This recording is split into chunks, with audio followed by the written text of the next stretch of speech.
Assalamualaikum warahmatullahi wabarakatuh. Sahabat Ngaji Sulaiman AG dimanapun berada, semoga selalu dalam lindungan Allah Subhanahu wa Ta'ala.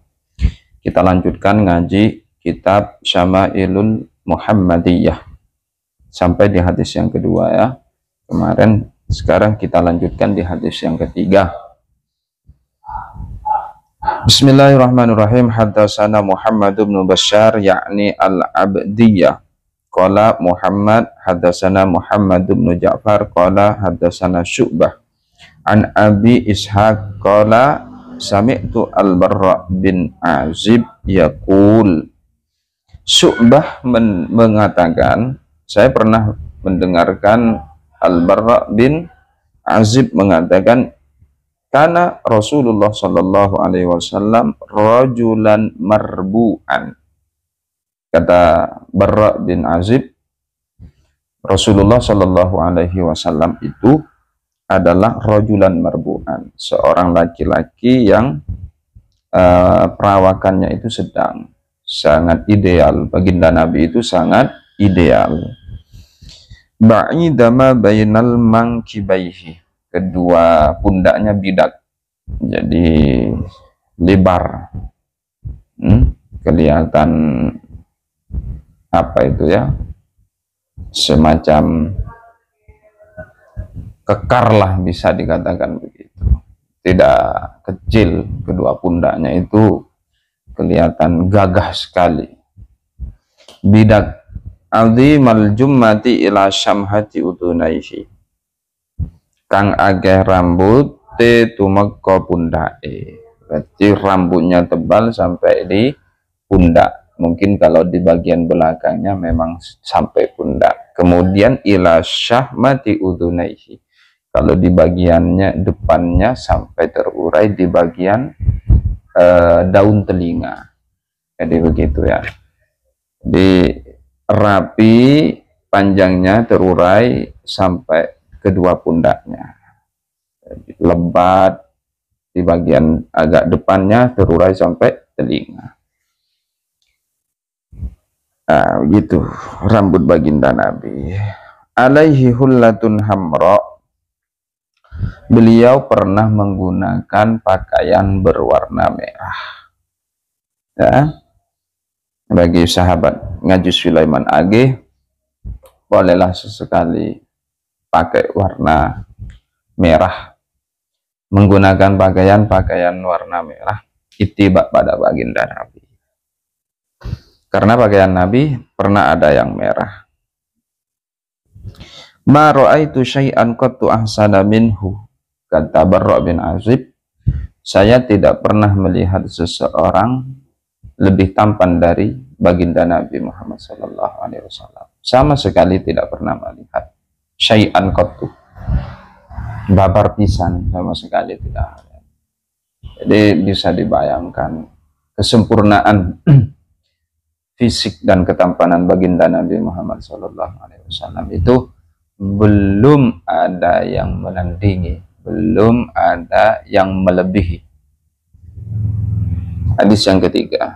Hadis yang keempat, haddatsana Muhammad bin Ghailan qala haddatsana Waqi' qala haddatsana Sufyan Ats-Tsauri an Abi Ishaq anil Barra bin Azib, masih dari riwayat yang sama dari Al-Barra bin Azib. Beliau mengatakan, qala ma ra'aitu min dhilimmatin fi hullatin hamra'a ahsana min Rasulillah sallallahu alaihi wasallam.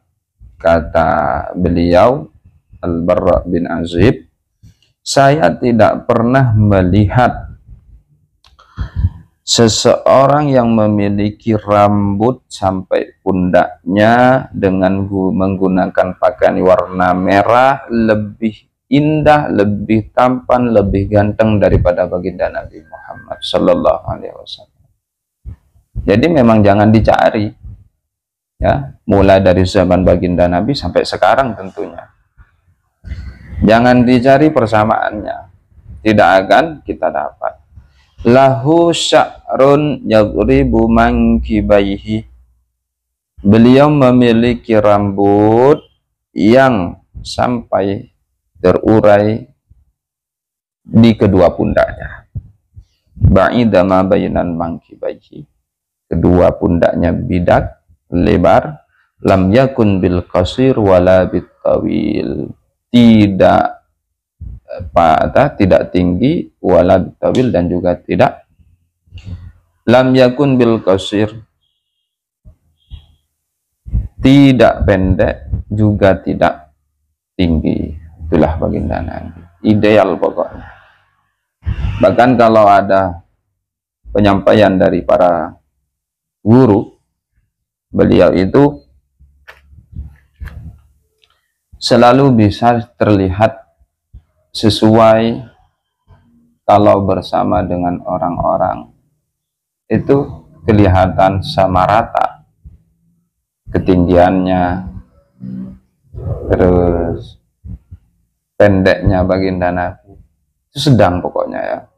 Jadi pada umumnya standarnya idealnya di waktu itu, di zaman baginda Nabi itu terlihat terbiasa-biasa saja untuk tinggi dan pendek, tidak tinggi tidak pendek. Ya.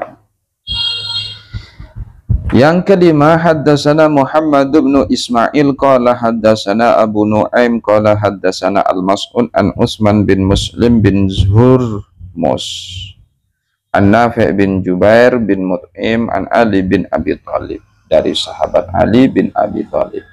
Riwayatnya begini, kata Sayyidina Ali, qala lam yakunin nabiyyu sallallahu alaihi wasallam bitawil, tidaklah baginda Nabi itu orang yang tinggi, wala bil qasir dan juga tidaklah orang yang pendek.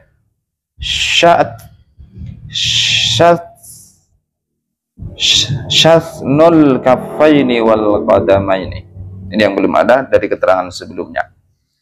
Syathnul kaffaini wal qadamaini, kedua telapak tangannya tebal, kedua telapak kakinya juga tebal.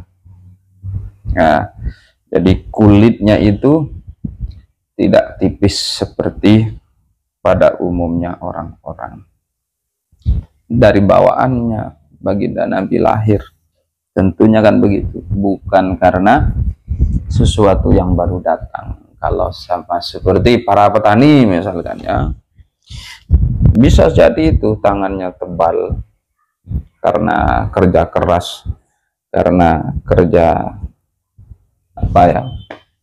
kerja berat, kemudian terlihat kasar.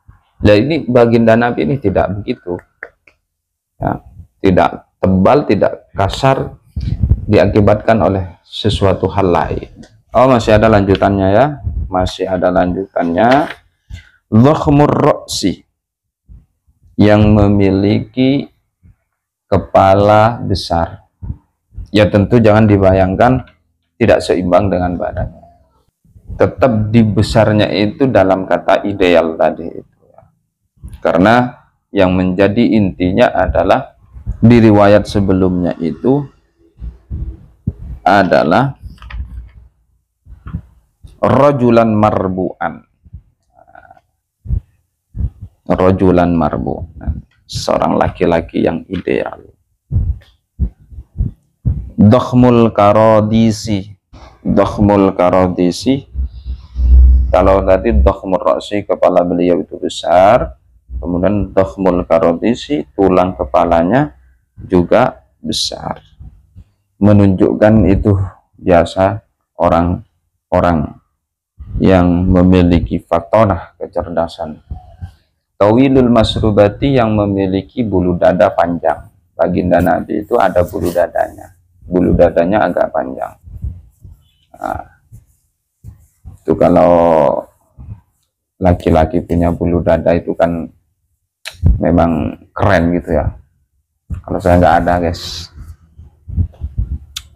Idza masya takaffuan, ketika beliau berjalan itu jalannya tegak, cepat, tegak. Diandaikan ka'annama yanhattu min sabatin, seakan-akan beliau itu muncul dari dataran rendah, naik begitu dari dataran rendah. Kalau kita naik di dataran yang menanjak begini ya, kalau kita mau jalan dari bawah ke atas, ya, menanjak begini ke atas, itu kan dilihat posisinya tidak tegak. Nah, baginda Nabi ini kelihatannya tegak, nah, gitu loh. Lam ara qablahu wala ba'dahu mislahu. Tidak pernah saya melihat orang sebelum baginda Nabi dan setelah baginda Nabi menyamai cara jalannya baginda Nabi Muhammad sallallahu alaihi wasallam. Antik, aneh, jarang kita temui. Sudah, sampai di situ aja dulu. Yang hadis ke-6 ini agak panjang, kita lanjut di kesempatan berikutnya. Wallahu a'lam bishawab. Wassalamualaikum warahmatullahi wabarakatuh.